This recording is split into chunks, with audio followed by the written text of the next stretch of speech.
Doug? Are you sure it's the last one? Doug? Oh wait, Doug's dead. Ready? Ready. Yep. Oh.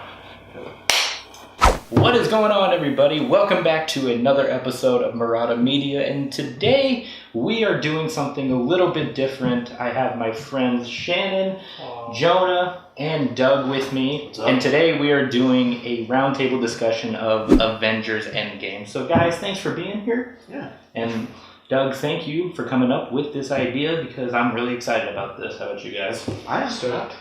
So we've all seen Endgame, so what did you guys think of it?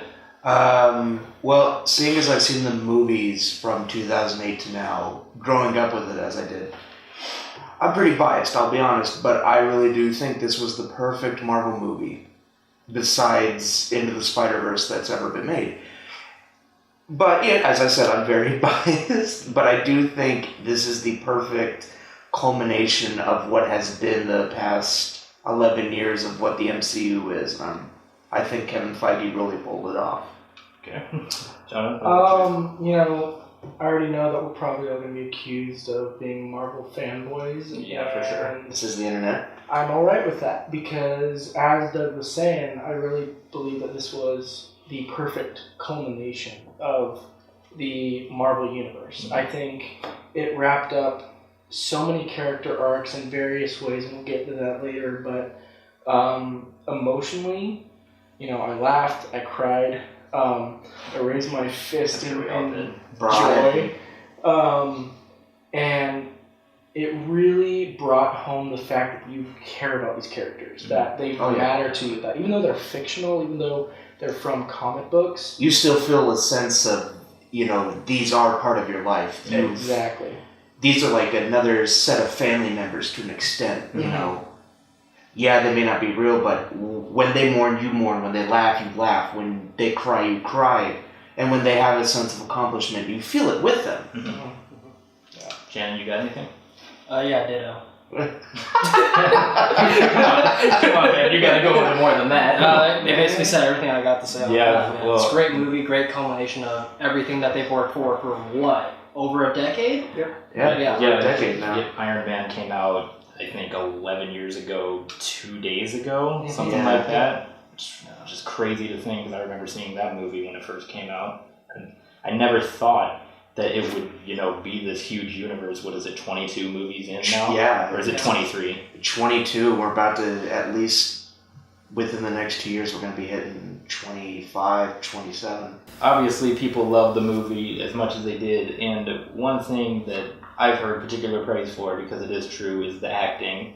Because everybody in the movie really truly brings these characters to life, and there is something that I've seen on the internet that's been getting a lot of buzz. People are lobbying for Robert Downey Jr. to get an Oscar nomination for his role as Iron Man, Tony Stark, because he's been in just about every movie. Mm-hmm. What do you guys think about that? Do you think his performance was really that good? Like, he was fantastic. No. Was it Oscar worthy? What do you think? Are we talking Endgame or like overall? Yeah, no, like just like Endgame. An honorary Oscar or no, like just people Endgame? were lobbying him for Endgame. Oh, okay, gotcha. He was amazing in Endgame. Yeah. But the thing is, he's also been amazing in the other movies, He was nominated for Tropic Thunder, let's not forget. That deserved it, though. Let's be clear. I'm a dude playing another dude playing another dude. But I would have to see it again to really get, because I do think it's a 50-50 for me. I think he was great. I really think this is probably his best performance of Tony Stark, because he really did go through all the gamuts of emotion in this movie. Yeah. There were highs, there were definitely lows, and we'll get into that later. But it's a cliche to say definitely nowadays, but this was Tony Stark, or this was Robert Downey Jr. There was no in-between, But another actor I really want to bring out who did stellar was Scarlett Johansson. Mm-hmm. Mm-hmm. And I know he really hasn't gotten the due he's gotten in this universe, but Jeremy Renner. Yeah. I really feel like I've liked Hawkeye in this universe. I think he's been cool. I think he's been, but the thing is, he's been underused, and it's really given a stigma. Like, I remember when I saw Age of Ultron and they brought his family, I was sitting there the whole movie, I'm like, I mean, Hawkeye's cool, but he's dead now. Right. Yeah. But going through that movie, you saw Jeremy Renner kind of start to make the character something. Because in the first event, he first appeared in Thor. Mm-hmm. And all he did was hold the bow, that was it. He was just pretty much... Yeah, it was a cameo, just setting it up, and then in the Avengers... He didn't really start to shine, I think, until Age of Ultron. Yeah. That's when he really came and into his own. And then Civil War, he started getting a groove, and then he wasn't in Infinity War. Yeah. Which, I mean, a lot of characters in Infinity War, so it really doesn't hurt. But man, in this film, he really, really shines. Like, I like Jeremy Renner. Yeah. But I never would have thought that would come out of a Marvel movie recently and say Hawkeye was definitely one of the strengths. Mm-hmm. Because with some of the stuff that happens, you really feel like you actually care about Hawkeye. Yeah, and you feel that right from the first You few feel- minutes of yeah. the movie. Like, Hawkeye is the first guy you see with his family. And And then, because Hawkeye wasn't there, obviously, during Infinity War, he was with his family, so he's baffled by what's going on. Yeah. He just goes to look for his daughter, who fades after Thanos snaps his Yeah. fingers, and then the rest of his family is gone too. And are we he's getting just, into spoilers now? yeah. Okay. I mean, we already crossed it. Yeah, so sorry about that. We're getting... So, since we're now off spoilers, the other actor, as I said before, that really shines is Scarlett Johansson. Mm-hmm. And her and Jeremy Renner have had good chemistry in the Avengers films, because they do play friends, and you really feel that. But, man. Oh, man. When they have to go to Vormir, and they have to get the Soul Stone. Mm-hmm. I remember in Infinity War, you do feel sad because, you've known Gamora through Guardians. And it's sad because this is Thanos' daughter, and Thanos is the protagonist of, well, not the protagonist per se of Infinity War, but he's the main character. You see it through his eyes. Yeah. And as I said, you've known these characters so long, and, Hawkeye is there to get his family back. And, you're sitting there, and you're like, all right, this is finally when Hawkeye goes. You're like, they built it up now. This is definitely when they're going to, let Hawkeye die. And it's not him. It's Black Widow that sacrifices herself. And I kind of felt it was going to happen at the very beginning when it jumps to 5 years later after they find Thanos on the Garden Planet and, Thor gives him the Ned Stark treatment. Yeah. Yeah. I was personally a fan of that, though. I don't know about you. Yeah. But I don't know about you guys, but I actually liked that it was Black Widow who died because I felt it was a good end to her character. Oh, no. Because earlier in the movie, she says something about how That's what I was going to bring up. Yeah, she doesn't really have anybody. Well, no, what I was going to bring up was when it jumps to 5 years later and they're having the conference call with Nebula and Rocket and Captain Marvel and Okoye and... Rocket or Rhodey. Yeah, Rhodey. That's right. After that, and she talks to Steve, and I don't remember the exact quote, but she says, "I used to have nothing, but what I've got gained here through this is a family." Mm-hmm. And she lost part of that family in the snap. A huge part of that family. Yeah, because she lost Hawkeye's family, who she also considered a family. She lost. She was Auntie Nat. Yeah, she was Auntie Nat. Their third kid was named Nathaniel Petro, after both Natasha and Quicksilver. But it really, just as soon as she said that, I'm like, oh, she's definitely not going to make it. But it's just the way, and it breaks my heart because she was so good, and she really, as you said, this was the perfect way to, to finish her character arc. But Scarlett Johansson just played it so well, as in the movie, with how she acts and how she's getting the team together before they do this. you don't feel like she is gonna go. Mm-hmm. You feel like she will be at the end. You feel like she's fighting, and then it just, when she does, go, it's painful. So one thing that caught me by surprise in Endgame was the time travel aspect. Yeah. Because Thanos dies in the first 10 minutes? I would say 5.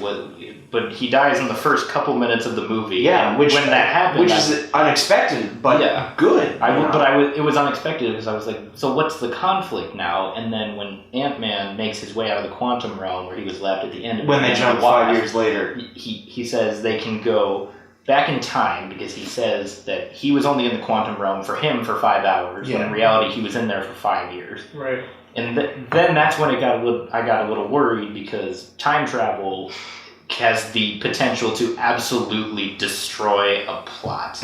But luckily, it did make sense. Well, and we've seen it used well in a superhero movie before in X-Men Days of Future Past, which that time travel is different than the time travel used in Avengers Endgame. However, the way both movies use it, it works both ways. Oh no, I like exactly what they did with the time travel in this movie, because it's different. It's most time travel movies, it's we have a machine where we can go back into the past, or I'm going to send your conscience back to the past, or something like that. Mm-hmm. This is, you're going back to the past, but you're also somewhat in an alternate reality. Right, which that confused a lot of people, especially at the end. Yeah, especially at the end, and I personally had to go back and watch a couple videos kind of further explaining it. No, yeah. And I also saw the movie a second time, and watching it a second time, I was able to actually understand it. I was like, okay, now this makes sense. A big thing that I noticed was, and that many people kind of had an issue with, was current time Nebula kills past Nebula, which I think that in of itself, and you guys were talking about great characters, I think a great character is Nebula. Nebula character, really, and like her really great character development. Her character development and story arc has been insane since we first met her in the Galaxy, and how she went from trying to kill all of them to, and this was a touching moment for me that I picked up on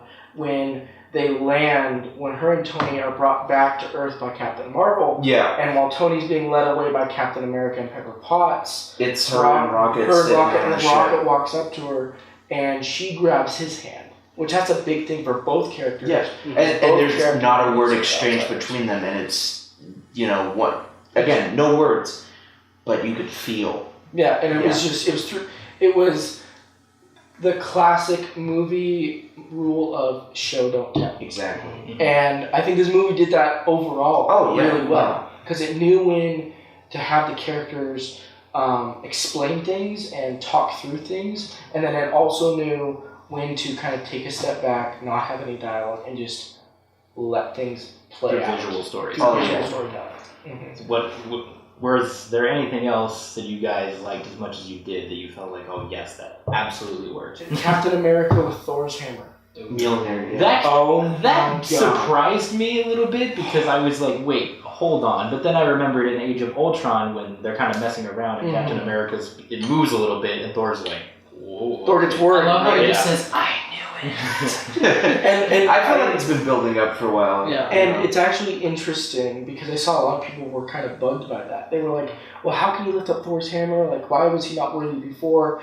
And it harkens back to Civil War. With Civil War, exactly. Where he was keeping a lie from Tony by not telling Tony that his friend Bucky had killed Tony's parents. Yeah. Mm-hmm. And keeping that lie made him unworthy. So once that had come out and there had been healing and resolve of that issue between Tony and Cap, that's when Captain America was worthy to carry more. And speaking of Tony and his father, one of the scenes I thought was really well done was the conversation between Tony and his father.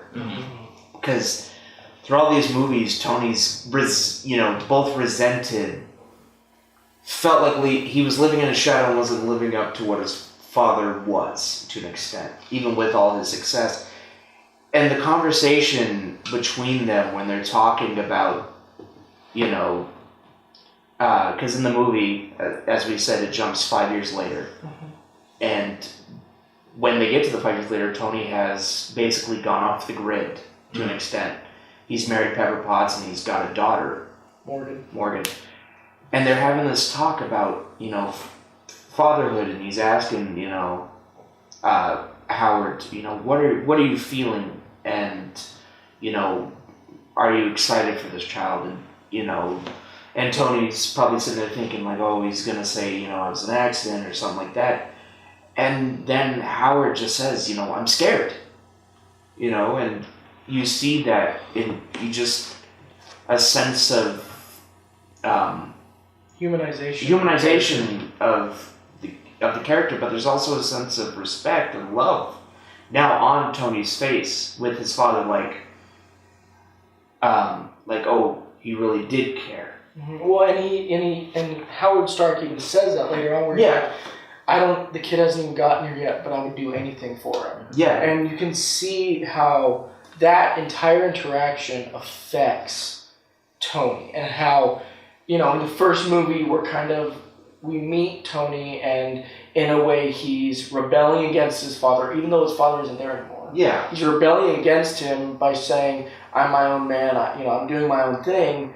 And in this, we see kind of that story come full circle where because Tony really has gotten, I mean, we can say it's a grand 22 movie arc. Well, it's technically not, because there are movies where he's not in it.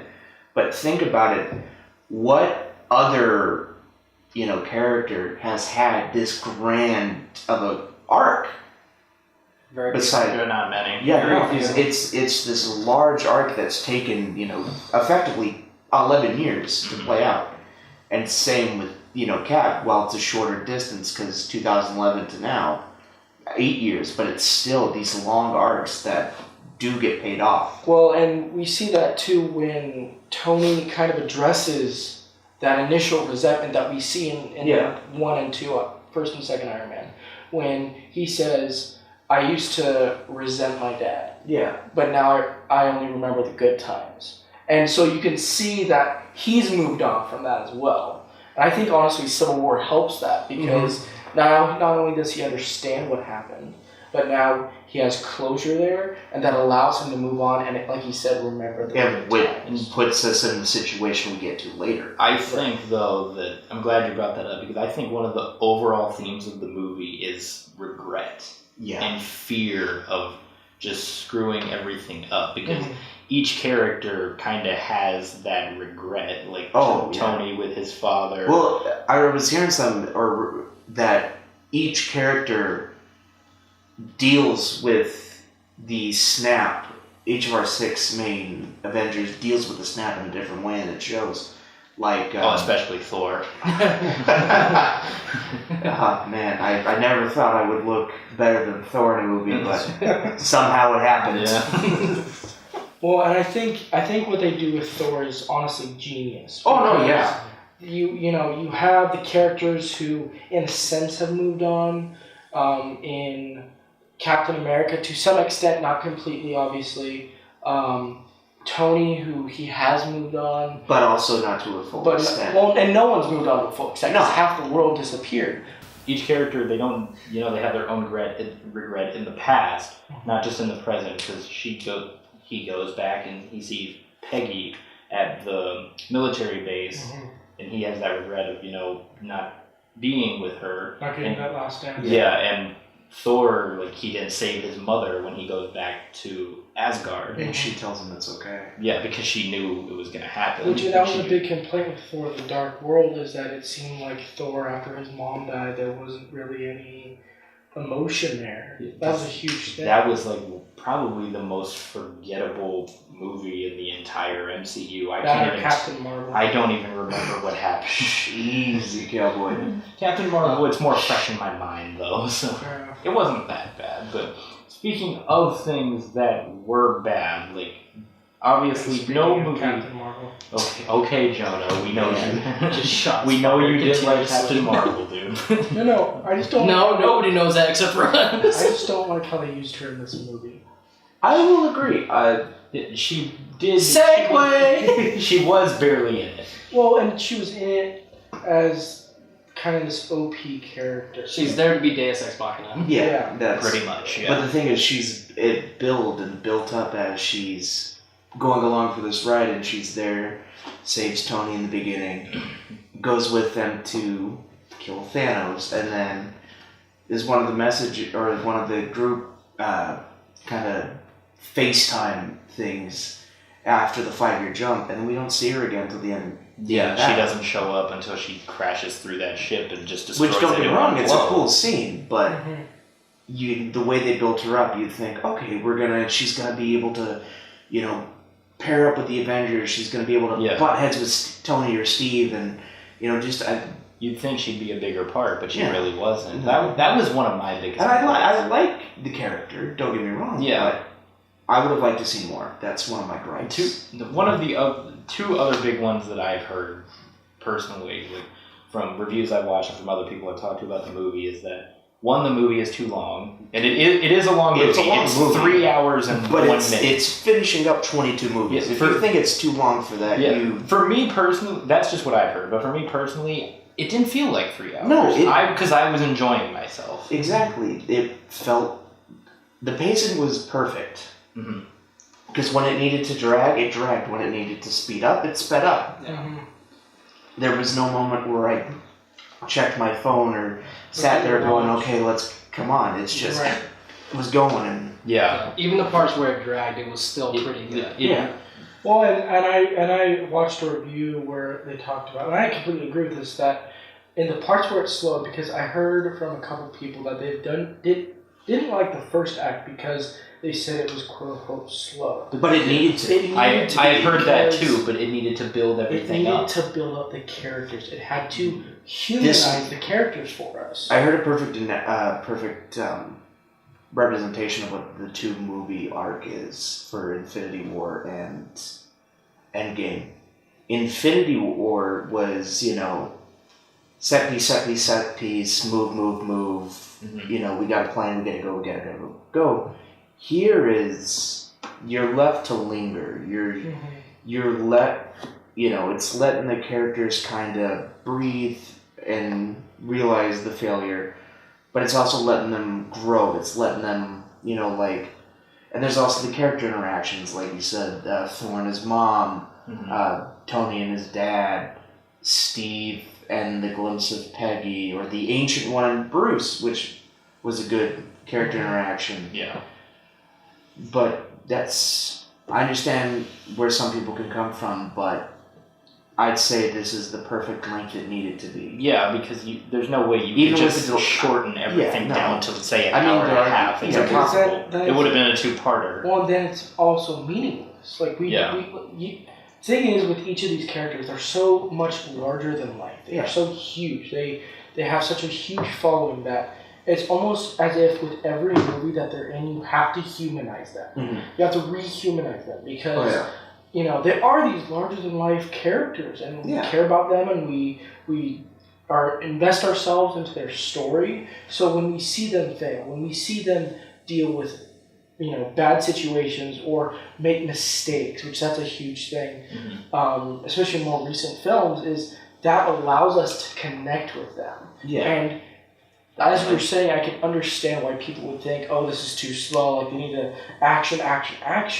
I really think that they needed to drive home that, one, everyone was affected by the snap of Thanos. Yeah. Yes. They needed to drive that home, and they do it in the first 5 minutes with Hawkeye. With the guy, and also with the guy in that little therapy session, Played who by- was actually played by one of the Russo Yeah, brothers. there's Anthony or Joe. Wow, two of them. Russo. One of the Russo brothers Yes. played him, and the creator of Thanos was Was part also, of yeah. in that group. Mhm. But going off other things that I heard the most is that the movie they felt it was a little too fan servicey. Well, the thing is, I can understand very much because there are so many callbacks, so many references. And we'll get to a few of them in a second. But you have Robert Redford come back. You have Natalie Portman, Renee Russo. You have Howard the Duck is here in a quick glimpse. You have the Ancient One come back from Doctor Strange. You have Frank Romolo and the Hydra agents and the elevator. The elevator situation is played again from Winter Soldier, but differently when Steve goes Hail Hydra, which is played for comedic effect, which is funny. It's funny because you know the situation before, right? So it's funny to see. Well, and also too, for those who might not know, background is in the comic books. I think it was either last year or 2 years ago. Yeah, they came out with a storyline that Captain America had been brainwashed by Hydra. Well, it was an alternative Cap, and right. Yeah, and due to that, he was a Hydra agent, and there's a famous panel where he says, "Seriously, Hail Hydra." So the fact that they were willing to make fun of that and go back to that and make it more of a comedic thing, that is fan service. Yeah. Like, that's obviously fan service, but that's okay. Yeah. But on that fan service remark, a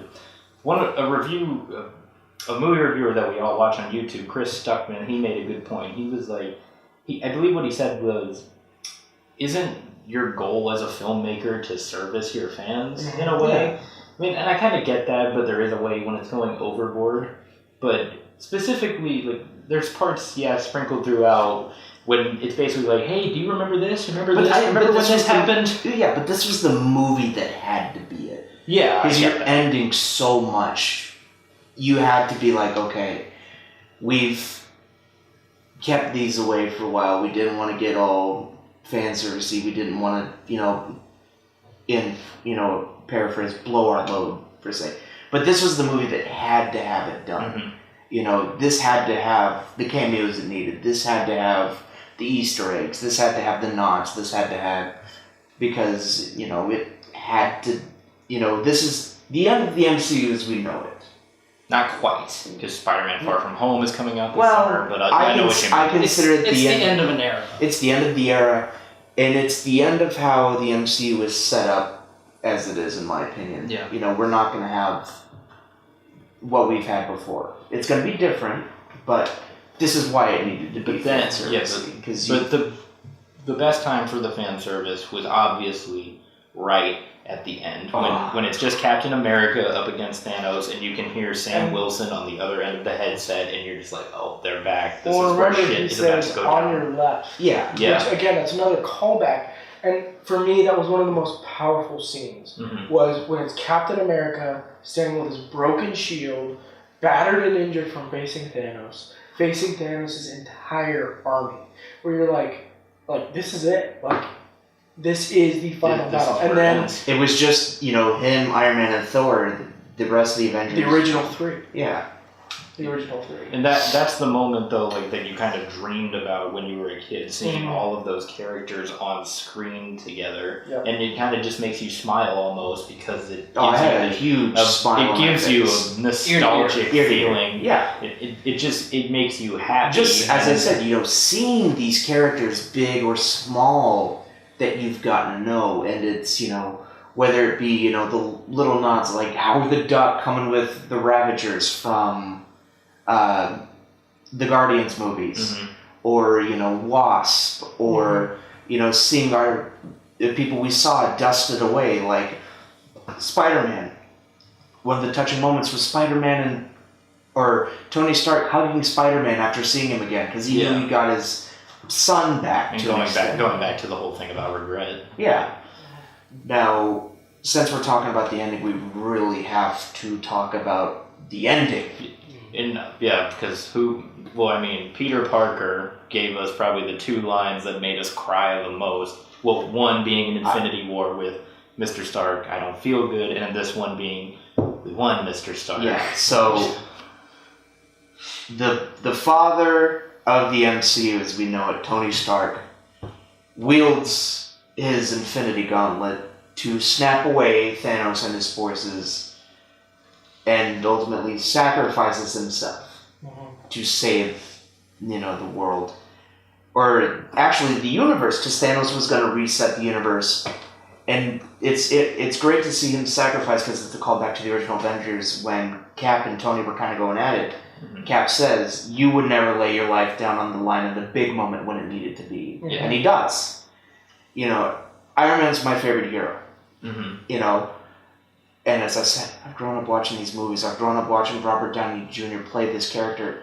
and I'll admit, I cried so hard. I think everyone at the very least teared. I was getting there. Like, I was getting emotional. I started tearing up, but I didn't fall cry. I wanted to, though. I admit it may have been also, the year or the couple months I've had, because it has been a rough, a little bit with some family stuff, but just seeing, that character we've known just, finally sacrificed. And I'll agree that line, Mr. Stark, we won, was great. But the line that hit me the most was Pepper saying to Tony, you can finally rest. That hurt the most. That's when the tears started rolling for me, because if you recall earlier in the film, when Tony discovers time travel, when he discovers how to time travel, he says, I'll put a pin in it, I'll throw it in a box and sink it at the bottom of the lake and go to bed. And she asks, but would you rest? So it's and that's even that tiny arc. Even that tiny arc is brought to completion when she says, "You can rest. We'll be okay." And he's never been able to rest, but now he's sacrificed himself to defeat that threat he's been after since the first Avengers, and now he can rest, which is great. Right.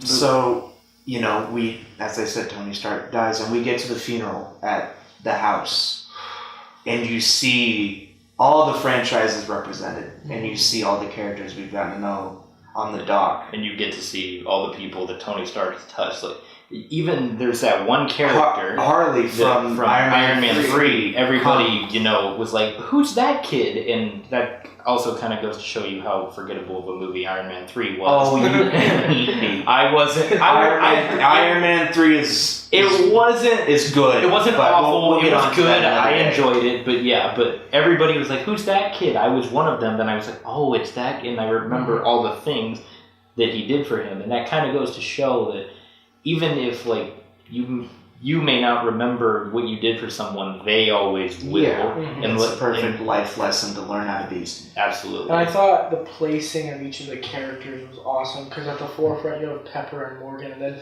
right behind them you have Rhodey and Happy. And then always Peter's there, and then Thor and Cap. But one of the best placements I thought was Nick Fury. How Nick Fury is not only does he show up at the end, but he's behind everyone. Which is the perfect thing. Which is a callback to how he helped to form the Avengers. And not only that, he shows up. He showed up at the beginning of the Iron Man or the MCU cinematic universe, telling Iron Man he's part of this bigger universe. And at the funeral, he shows up, and you could see. Well, I could see that there was a little bit of hurt in Nick Fury's eyes, But, did I say eyes? I meant eye. Damn you, Goose. Come on, Goose. But, can we just say that was also really stupid in Captain Marvel? Yeah, I just gotta throw that's that another day. Really, just really quick. You could do that on another day on this place. We won't go on a tangent. Yeah, you can do it another day on the channel. But, it's a perfect ending for Tony, even the funeral. And another callback and reference that is good, but it also hurts, is Happy, asking Morgan, can I do anything? And she's like, hungry? And she's like, I want a cheeseburger, and it's a callback to when he first got back from whatever country he was in. Being kidnapped by terrorists. Yeah, and he just goes, oh, and she's like, I want a cheeseburger, and he just goes, I'll buy you, or he's like, your dad loved cheeseburgers, and I'll buy you all the cheeseburgers. It's a really great moment. Yeah, and it's because that was the first thing I realized, because that was also such a subtle moment when he got back from being kidnapped. It's and he's like, there are two things I do want. I want an American cheeseburger, and the second thing he wanted was a press conference because you weren't expecting it. Yeah. And it was funny to me how I remembered that. Probably just because I quoted that line all the time when that movie first came out, but it was such a subtle line, and then to bring it back, you're just like, it really all comes full circle. Yeah. Speaking of full circle, let's talk about Captain America's ending. Yeah. So I'll be honest, I thought he was going to be the one that bites it. Yeah. Probably, yeah. But especially when his shield is busted up in the fight with Thanos. And he's actually injured. You see his arm kind of cut up. Mm-hmm. But as much as I love Tony's ending, I think Caps was the best. It wrapped up him. It wrapped up beautifully. Because it showed that he fulfilled all the regrets he had in life. Yeah. Not being so he was tasked to go back, replace all the stones. And And the we only- timelines. yeah. And, you know, they think they lost him, but the old man, Steve Rogers, shows up, passes the mantle, we all think, to Bucky, but no, he passes it to Sam. And I saw a really good point where this reviewer said, and I agree with it, that, you know, in the past, Bucky, although in the past they've been friends, they've also been enemies. And Americans have seen Bucky as some terrorist. Mm-hmm. But Sam, since Captain America Civil War, when we're first introduced, has always been on Captain America's left. Yeah. Has never strayed from his side, has always been with him. Mm-hmm. So I thought it was perfect. Oh, no, yeah. How he At passed first, the shield I agree. And it's also comic accurate, which should make the comic fans happy Yeah. too. But I want to talk about, as much as I praised the entire movie, my favorite scene of the entire film is the last 30 seconds when it shows him back in either 1940s or 1950s and him getting his dance with Peggy.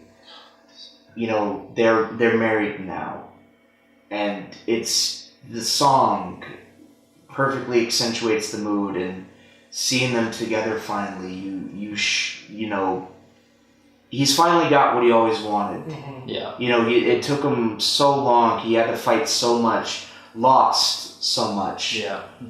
and he finally got what he wanted. And it's great to see, you know, just how it. I can't say anything else. It's just such a Perfect. beautiful It's a perfect scene. ending to like the whole trilogy. It really caps it off. I would say No pun intended. No, yeah. I arguably would say it's probably the best scene or the most beautiful scene. Mhm. Yeah, I would say it's the most beautiful scene in all the 22 films that have Sure. come before. I can see that. Yeah. Well, I think we touched on Yeah, basically all the points we've got. Whew, Everything we that was a loved, marathon. everything we regretted, everything Yeah. we disliked about it. What would you guys rate it? Doug? Well, seeing as I just sang his praise for as long as I did, I'm 10 out of 10. Okay. Jonah, what about you?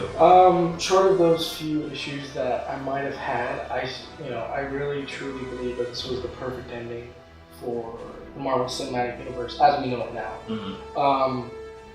So taking those few issues I had into account, I'd give it a 9.5 out of 10. Personally. Shannon? I'd also give it a 9 out of 10. Okay. That's pretty much it. Yeah, I had some issues with it, obviously. And I have such a hard time rating movies a 10 out of 10, but that's just me, because I have to love pretty much every aspect about it, which I did for the most part, but like I said, I just have a hard time rating it 10 out of 10. So overall, I think I would give it a 9 out of 10. Alright. So I think we're good. So thank you so much for watching. We love you 3000, and we will see you next time. Ooh. Oh, man. Way to end it off. You know I had to do it. Stay fresh out there.